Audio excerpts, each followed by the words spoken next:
Welcome to Board Game Archaeology. We play time-worn games from the past. I'm Hunter, I'm Rob. and today we're playing Guess. Guess, the animals game for boys and girls ages 5 to 10. This is a Warren Built-Rite game. And from the years, we think it's late 50s, 60s, somewhere in there. We can't find anything with a real date. If you know, please comment below. The goal of the game is to have the most points by the end by getting the most animal cards. Yep, and it's a really basic game.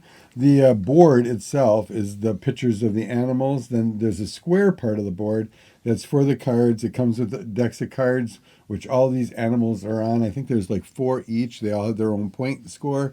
And then they come with really cheap cardboard kind of things that you put on there. But yeah, essentially each player picks one of these little guys, and this is what you use as your token. And you place that on the animal that you think is going to show up next. And I picked like the little mouse guy. I'm going to pick the rabbit eating carrot.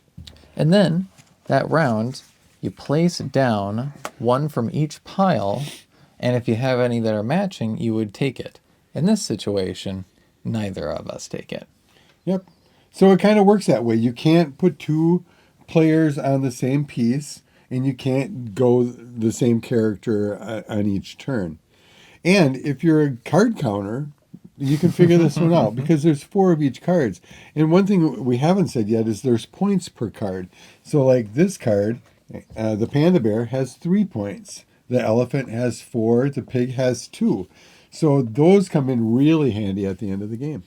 Yeah, and that's essentially how it goes, because it just keeps going where you can't pick the same one, twice in a row. So I would say like the horse. I'm going to go squirrel.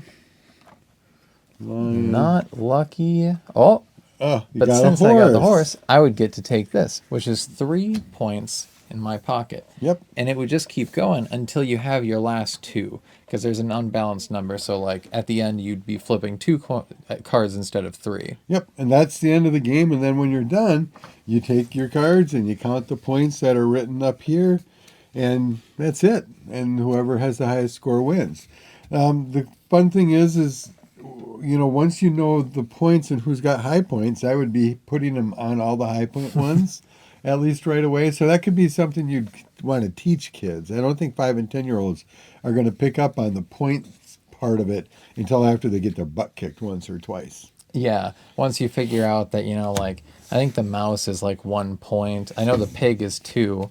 And so when you have 1, 2. ones that are, 3 and 4, it's like, why are you even picking them? Right. Yeah, so the rabbit, don't pick it. It's only a 1-pointer. Find one that's a 4 like the elephant. Play that every other turn until you've seen the 4 elephants go through. Because that's the whole thing. If you're good at cards and counting, this would be an easy game for you. It's made for 5 to 10 years old, and I get that. Yeah, I think that it's a good game to learn strategy. Exactly. It's like a beginner card counting game. Right. Something to get started on. Before they go to Vegas. Yeah, exactly. Start with guess. This is the training wheels of that. But no, there's a lot. It's very simple, but I really like the illustrations. And so I really I'll pick the low, point animals, even if it doesn't matter, because it's nice to see them. Right, and you're just kind of guessing, and I think you forget the points as you're going because you're kind of moving fast and you can't go on the same one twice. So you do.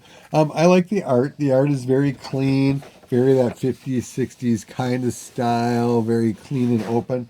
The cool thing is the board, which could have been designed differently, and it makes me want to make 3D boxes around each piece to make them nice and firm and make them more of a sturdy game. Yeah. Because they're really just cardboard and they're peeling and stuff.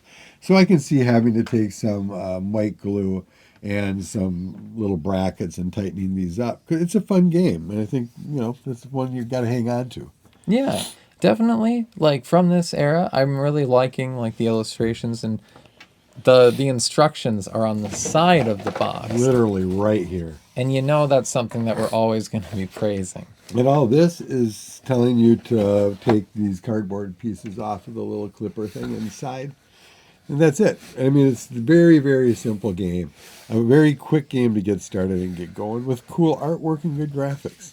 Yeah. Well, thanks for watching. Yeah, and if you want to know more about us, check us out at toyarchaeology.com. You can find us at Facebook. And don't forget to subscribe, like us, and tell your friends and family. We'll see you next time. Bye. Bye.